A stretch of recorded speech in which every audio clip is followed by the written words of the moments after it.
სახლის სახლი მენატრევა რომ გამოვიდოდი ჩემ პლაშატკაზე დავჭდებოდი სულ ხედავდი მეზობლებს ეხლა რა სამხედროდ ჩაგებილ კარებში ვჭდი 17 წელი აგვისტოს ომიდან როცა ოკუპანტმა ათასობით ქართველი საკუთარ ქვეყანაში დევნილად აქცია თითქმის 2 ათწლეულია ეს ადამიანები საკუთარ სახლებს მხოლოდ სიზმრებში ხედავენ ომის მძიმე დღეებს კი ცრემლების გარეშე ვერ იხსენებენ გადმოიარა თვითფრინავმა და გადმამინგრია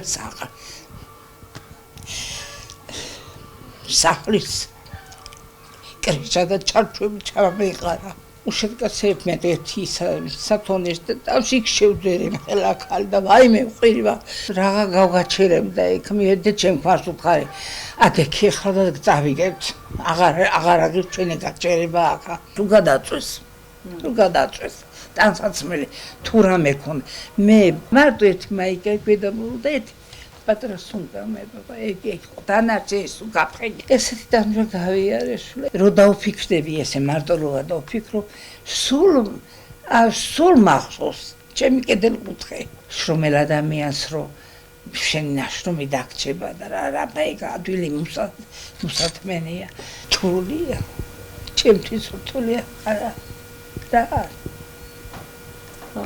მე მიზელებ ცხინვალის სოფლებში 17 წლის წინ დრო გაჩერდა.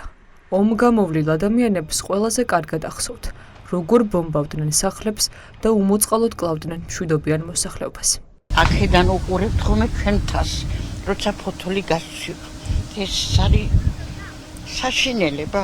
აი დღეს ტელევიზორში იყო და ვერ უყურებ.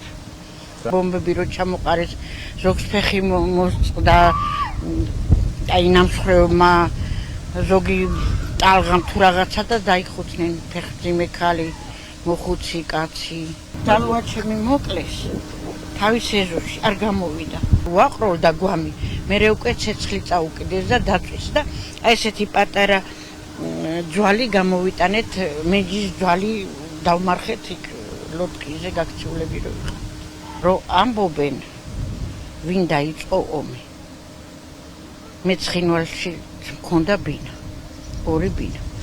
და აი იქიდან წამოვედით, არის იმის შემდეგ 35 წელი და მაშინ მიშა სტუდენტია. აი რუსეთს ალბათ არ უნდა ჩვენი ხელიდან გაშვება.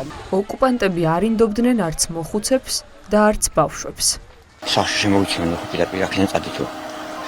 მე უთხარი რომ წავიდე ჩვენი წაწყალი მე მოვთხარ. არა ვილავაში ხაჭა ნაშრობი. ახლა თქვენ იყავთ ჩვენი ვარიო, არიო. არა. ვინც სამოხუცი ხალხი დახოცის ეწლები იქა. ათელა ტრელაშვილი, აწყასა გვიგიესე. სამალტმაშ ურდა ატესი. გვიდა საწყვასა და იქენ წავიდა. ბოდიში და ციხლი ამაარტყა და წავიდა. და წავიდა ახლა შემივიდა და ბერდილა ხო და ეგრევე მოკლა. ეგრევე მოკლა. რა დაგვაიწყო ეს მაგარი ომს. მე 20 სექტემბერს გამოვიდი. და ხდებოდა მთელი ამ პერიოდი. რა ხდებოდა სროლა. დაწვა, ცარცვა. ზოგჯერ ტყეში გვეძინა, ზოგჯერ ბაღში გვეძინა, ზოგჯერ ბოსელში. ისეთი უბედურება იყო შვილო, რომ სახლი კარი ყველაფერი დაგოჭა, ყველაფერი გაგვინატურეს და დაიწყო მერე დაბომბები დაიწყო, ყველა წამოვიდა. ხო და დავჭით ესე უბედურებით. დევნილების ცხოვრება 17 წლის შემდეგაც ძალიან მძიმეა. დრო საკუთარი სახლების მონატრებას კიდევ უფრო ამძაფრებს. ეში ვიყავით, წავი. მუშაობდი და დავადგი ფეხი. ეს მეორეც ის იყო. 2 ერთად აფეთქდა ეტო. მეორე დაჩეხილი იყო, მაგრამ ეს გადავიდა. ეს ადგილზე მომაჭა. ცალი ფეხით წამოვედი, ფეხით გადმოვედი. ერედის ტყეზე. იმიაგა. აბა ეგ კოტეჯები რადგინა და 2 სართულიანი სახლები ქონდა. რვა ოთახი ქონდა, დაბლა მაღლა. პადლები. დილის გამოვასწარი მანქანით რომ ახალი გზა კეთდებოდა იქია გამოვიპარე ჩემი მანქანა დასრულებული იყო სულ. ყველაწილად სადმივდივართ. კარგად ვიყავი წეროში. ნუ არაფერი არ მიკირდა. ვიღაცა გაჭირებული იყო ვეხმარო იმასაც ვეხმარო. ეხლა კი ჩვენ ავსახმარელი. უცხო ადგილას ცხოვრობთ, აქ როგორ ეგუებით ამ ყველაფერს, როგორ ვერ შევეგუებით. ვერავინ. არა, მაინც ვერა. ძნელი აქვს. თუ იქ ვარ ახლა. ანუ ხშირად გესიზმრება თუ როგორ კი, სულ ყოველ დღე იქ ვარ. მე ანუ შეიძლება დამეჯნო 2 საათი გამომეღვიძება და მართლა. და ესე მოგონებებით ცხოვრობთ ახლა. ხო, მაინც კარგია ახლა გიგონებთ.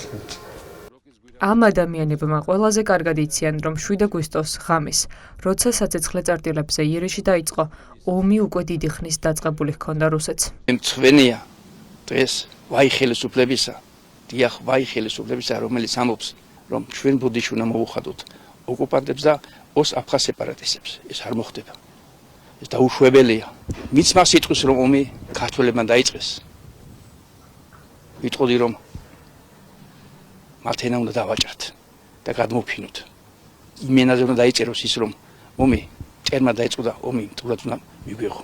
მარტო ჩემი ბატალიონიდან, ქვედანაყოფიდან 7 თაობის გამგზავრებელი ვაჟკაცი დაიღუპა. არც სიკვდილი დაინანეს ბიჭებმა. არც სიკვდილი დაინანეს. თქვენ თვალწინ განვითარდა კი.